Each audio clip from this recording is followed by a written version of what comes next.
तभी उसकी नजर एक झोपड़ी पर पड़ी, जिसके बाहर एक बूढ़ा व्यक्ति बैठा हुआ था। मोहनलाल झोपड़ी के पास चला गया। बूढ़ा मोहनलाल की ओर देखकर बोला, अरे तुम कौन हो? देखिए, मैं अपने गांव जा रहा था। रात हो गई है और ठंड भी बहुत है। क्या मैं एक रात आपकी झोपड़ी में रह सकता हूँ? अरे तुम लुटेरे या डाकू तो नहीं लगते। ठीक है, लेकिन सिर्फ एक रात। सुबह होते ही निकल जाना। मुझे अकेले रहने की आदत है। मोहनलाल ने आधी रात के बाद उस बूढ़े की झोपड़ी में शरण ले ली। रात का समय था। बूढ़ा व्यक्ति झोपड़ी के अंदर गहरी नींद में था, लेकिन मोहनलाल की आंखें उस जादुई पक्षी पर टिकी हुई थीं। क्यों ना इस पक्षी को परखा जाए। क्या राक्षस ने सच कहा था या झूठ? मोहनलाल ने पक्षी से कहा, क्या तुम सच में मुझे धन दे सकते हो? अगर हाँ तो मुझे दिखाओ। मांगो, तुम क्या चाहते हो? जो भी बोलो मैं वो दे दूंगा। अरे ये तो वास्तव में बोलता है। मतलब कि राक्षस सच कह रहा था। मैं इससे कुछ मांग कर देखता हूँ। देखो, मुझे 10 सोने के सिक्के चाहिए। पक्षी की आंखों से रंग बिरंगी किरणें निकलने लगी और 10 सोने के सिक्के प्रकट हो गए। अरे ये तो सच में बड़ी बात है। राक्षस ने बिल्कुल सही कहा था। कल जब राधा ये देखेगी तो बहुत खुश होगी। उसकी खुशी का कोई ठिकाना नहीं होगा। मैं भी धनवान हो जाऊंगा और फिर किसी गरीब को कोई परेशानी नहीं आने दूंगा। ये पक्षी मेरी किस्मत बदल देगा। बस अब कोई मुश्किल नहीं रहेगी। मोहनलाल गहरी थकान से सो गया था। वह खुश था कि कल सुबह वह अपने गांव वापस जाएगा और राधा को सब कुछ बताएगा। लेकिन वह बुरा आदमी पूरी तरह से सोया नहीं था। वह चुपचाप उसकी बातें सुन रहा था। ये तो चमत्कारी पक्षी है, क्यों ना इसे चुरा लूं? ये मेरे बहुत काम आएगा।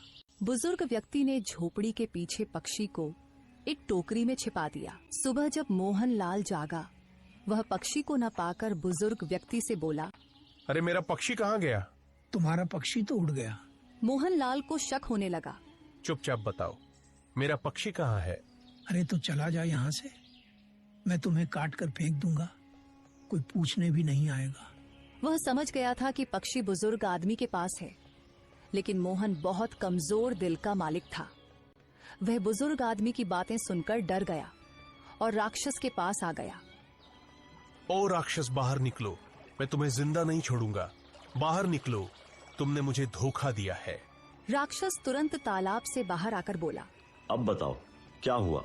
मैंने तो तुम्हें वह चमत्कारी पक्षी दिया था जो तुम्हारी हर मुश्किल को आसान कर सकता है। तो फिर तुम वापस क्यों आए? अरे क्या पक्षी दिया था? वह तो उड़ गया। मैं रात को सोया था। सुबह उठा तो पक्षी गायब हो चुका था। यह कैसे हो सकता है? वह पक्षी तो अपने मालिक से अलग नहीं हो सकता था। अरे तो क्या मैं झूठ बोल रहा हूँ? मैं तुम्हें वैसा ही दूसरा पक्षी देता हूँ जो तुम्हारी हर ख्वाहिश पूरी करेगा। नहीं नहीं, मुझे ऐसी शक्ति चाहिए कि बड़ी से बड़ी सेना भी मेरा मुकाबला न कर सके। समझे? राक्षस प्रसन्न हो गया और एक रंगीन चमकती अंगूठी आदित्य को दे दी। यह एक जादुई अंगूठी है जो अब तुम्हारी मिल्कियत है। इसकी खास ताकत से तुम किसी को भी पत्थर में बदल सकते हो और जब चाहो तो उसे वापस भी ला सकते हो। यह शक्ति तुम्हें अपनी मर्जी के अनुसार हर हालात पर काबू पाने का मौका देगी। समझे? मोहनलाल उसी झोपड़ी में वापस लौट आया। दिल में कई विचारों के बादल छाए हुए थे।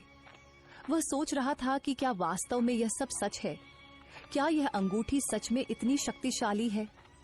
वह बुजुर्ग व्यक्ति के सामने जाकर खड़ा हुआ और गहरी सोच में डूबा हुआ बोला, सुनो, मेरा पक्षी वापस दो, वरना तुम्हारे लिए अच्छा नहीं होगा। मैं आखिरी बार कह रहा हूँ। अरे लगता है कि तुम ऐसे नहीं मानोगे। रुक जाओ, मैं तुम्हें बताता हूँ। बुजुर्ग की यह बात सुनकर मोहनलाल ने अंगूठी से कहा, लालची बूढ़े को अभी पत्थर बना दो। मोहनलाल के ये कहते ही बूढ़े का शरीर पत्थर में बदलने लगा। वह डर गया और कांपते हुए बोला, माफ कर दो, मैं लालच में आकर उसे चुरा लिया था। वह झोपड़ी के पीछे एक टोकरी में छुपा हुआ है। मुझे माफ कर दो, मैं दोबारा कभी ऐसा नहीं करूंगा। मोहनलाल ने तुरंत झोपड़ी के पीछे जाकर उस टोकरी को खोल लिया। वह पक्षी वहीं था। मैं बताने ही वाला था कि वह बुजुर्ग क्या करने वाला है, लेकिन तुम सो गए। मुझे तो याद ही नहीं रहा कि तुम भविष्य भी बता सकते हो।